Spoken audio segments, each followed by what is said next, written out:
Hey guys, Orly here, founder of LifeVestInside, and I want to thank each and every one of you for deciding to kick off your week with me on the weekly Kindness Kickoff with Orly, coming at you every Monday at 9 a.m. Eastern Time, where I do a reading from my book, Kindness Boomerang, How to Save the World and Yourself Through 365 Daily Acts. And then I give you, including myself, an exciting kindness challenge based on that specific reading. Before we get to the book, just a couple of announcements. First off, LifeVestInside, we put out 2 newsletters. One of them is called The Daily Kind, and it goes out Monday through Friday, every single day, with an act of the day, positive affirmation, inspirational quote, and kindness media, showing you something positive that's going on in the world. It's sort of like a 30-second read to kickstart your day with kindness. We also send out a monthly newsletter, goes out once a month in the beginning of every month, focused on a specific theme, and it's called the Kindness Flash. So this month's theme is the month of opportunity. And within the newsletter, there's the act of the month, picture of the month, quote of the month, book of the month, story of the month, song of the month, and so on and so forth, all to do with that specific theme. And then on Wednesdays, Jason and myself get onto a Facebook Live, and we have the Kindness Flash with Jason and Orly, where we discuss that specific theme. You could sign up for either one or both of the newsletters really simply. Just go to LifeVestInside.com. In the top right corner, you'll see a button that says sign up. Click it, and there you'll have the opportunity to sign up for either one or for both of the newsletters. I also want to just let you guys know to please take the time to just subscribe to our channels, all at LifeVestInside.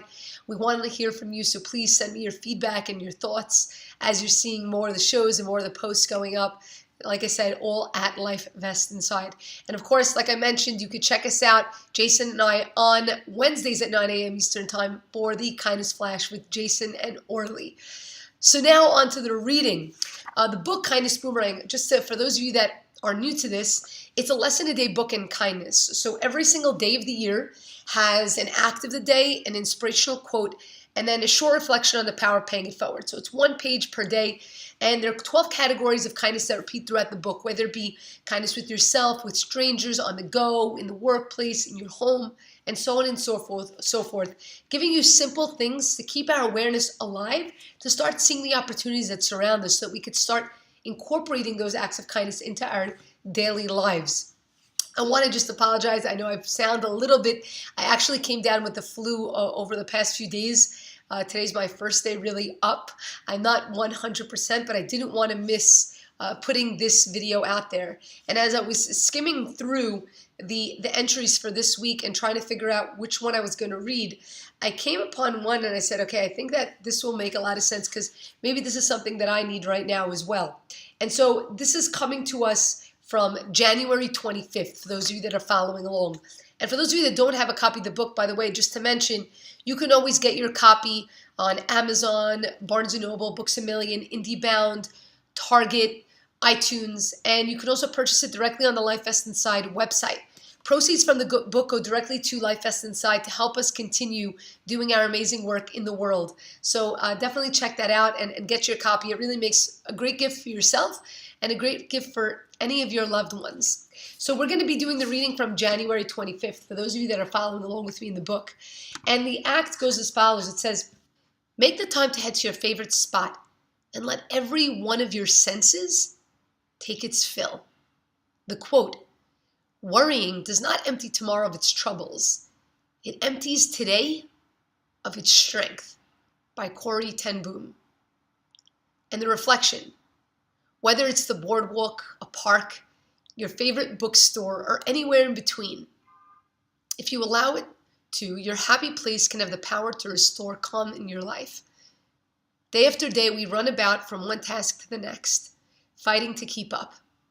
When we do find ourselves with a solitary moment, we tend to store it up, hoping to one day cash in all those few seconds of time. But as the days pass, those moments escape. Seize the moments that are before you instead of planning for future moments that get lost in the abyss of time. After one particularly hard month, I finally decided to make time to head to my happy place, the beach. With every step on the golden sand, I felt life and energy returning to parts of my soul I had unconsciously neglected. I took a deep breath, and while my to-do list remained as long as it had been from the moment I got there, I was suddenly filled with a renewed sense of purpose. I felt recharged, and the to-do list transformed into a roadmap. I took my next steps with the confidence to see my journey through until the very end. So this specifically, as I was flipping through the pages, I was actually going to do a completely different act. And when I read this, I realized that this is definitely very relevant to me this week. Not just because I just got the flu over the past few days, but sometimes we are running so much and we make these crazy long to-do lists, and we're going and we're going and we're going. And we sometimes forget to take care of the vessel that helps us go and helps us do and helps us accomplish. And then there are these times where then suddenly we get hit with something, whether it be a migraine or a flu or whatever it is, that forces us to stop and slow down. I had that happen to me over the past couple of days, being in bed with a really, really hard flu and not such a great migraine, let me tell you. And today I finally picked myself back up, and I'm still not feeling 100%. And I realized as I was looking through this, I said, you know what, maybe this is a good opportunity for me to head to one of my favorite spots and let all of my senses take its fill. And so that's exactly what I'm going to do right after making this video. Maybe I'll even include a little short clip. So here I am, taking on the act of kindness as we speak. Just walked this is only just a few steps from my house. It's an area called Yamin Moshe. It's really beautiful. You see the windmill behind me. And right here, I'll tell you why I love this space. This space I love because it's very secluded. I mean, there are some people right there, but otherwise it's really super just secluded, and the view is absolutely breathtaking. If you guys could see what I'm seeing here, but it's absolutely stunning. And what a day, what a warm, beautiful, gorgeous day here in Jerusalem. So, like I said, taking on just a simple, I have to tell you, being outside, just coming here right now with feeling the sun, already feeling myself feeling better after a few days of the flu. So the message to all of us is, no matter how crazy or busy or full the schedule is, we can always take a few moments to head out to one of our favorite spots and just take in the beauty.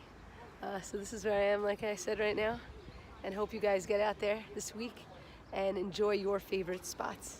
Love you all, guys. We tend to constantly worry about what our to-do list says and getting from one place to the next, that we oftentimes don't get to take in those moments that really give us the energy, that fill us up and help us continue to be going along our journey of life. And so that's exactly what I want to impart on each and every one of you over the course of this week. Whether it be that you have so much going on because it's a crazy work week, or whether you came down with some sort of a flu or a cold and you just want to sort of stick around and stay within that energy. Because sometimes when you're feeling low or you're feeling down or you're feeling sick, it's easy to stay within that energy and within that bubble. But if we are able to give ourselves enough of that push to take a few steps out of that bubble, whatever that bubble may be for you this week, I don't know, only you'll know, we will tend to find a whole new sense of perspective on our lives. And it does give us this renewed energy and renewed spirit so that we can continue to take those next steps forward with even more intention and with even more meaning. So head out there, figure out a place. It doesn't have to be far. It can literally be right down the block. My place is only a couple of blocks away from where I am, but I've been cooped up in my apartment for the past couple of days, feeling really, really terrible. And yes, my to-do list has gotten longer and longer as I continue to not get work done. But before I head back into that craziness of work and the go, go, go, let's take the time to see the beauty that surrounds us. It really gives us a tremendous amount of energy if we allow it to. So get out there, keep your eyes open, take that time for you, and remember that kindness, really, it begins with yourself. And I tell this to myself as much as I'm telling it to you. It does begin with yourself, because if you're not at your best, then how can you possibly give your best to others? Thank you guys so much for joining me again. Hope you check us out again next week, Monday, 9 a.m. Eastern Time. Join me for the weekly Kindness Kickoff, Wednesdays with Jason. And don't forget, guys, it's kindness that keeps the world afloat. Love you all. Bye. Mwah.